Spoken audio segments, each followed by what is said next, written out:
চিঠি তাদের স্যারের জন্য। আজকের এই মুহূর্ত বারবার ফিরে ফিরে আসবে না, তাই স্যারকে অর্থাৎ দাদাকে আমি একটু রিকোয়েস্ট করবো একটু স্টেজ দাঁড়িয়ে থাকার জন্য। কাবেরী ম্যাডাম অনেক যত্নে লিখেছে একটা খোলা চিঠি, খুব তাড়াতাড়ি আমরা এই বিশেষ মুহূর্তটা এবং দাদার কানে চলে যাবে সরাসরি।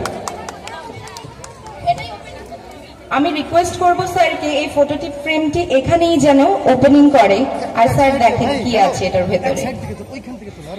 আর আমি কিছু বলতে চাই যেটা আমি আবারও হয়তো রিপিট হবে 2-3টে কথা, সবাই একটু শুনবেন।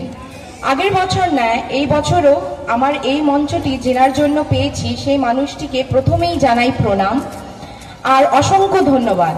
সেই মানুষটি তো বললামই, আর কেউ নয়, আমাদের সকলের প্রিয় স্যার নৃত্যাঙ্কুরের কর্ণধার চন্দন গোস্বামী স্যার। স্যার আজকে এত দূর থেকে চণ্ডীপুরে এসেছেন আমাদের পরিবারের ছোট্ট ছোট্ট বাচ্চাদেরকে ভবিষ্যতে শিল্পী গড়ে তোলার চেষ্টায়। আর আমাদের সকল মা বাবারা খুব নিশ্চিন্তই যে আমাদের ছোট ছোট বাচ্চারা স্যারের ছত্রছায়ায় রাখতে পেরেছে। আর এইভাবেই আমাদের নৃত্যাঙ্কুরের ছোট্ট একটি শাখা চণ্ডীপুরেও গড়ে উঠেছে। আশা করি স্যারের হাত ধরে এই শাখাটি আরো বড় হয়ে উঠবে।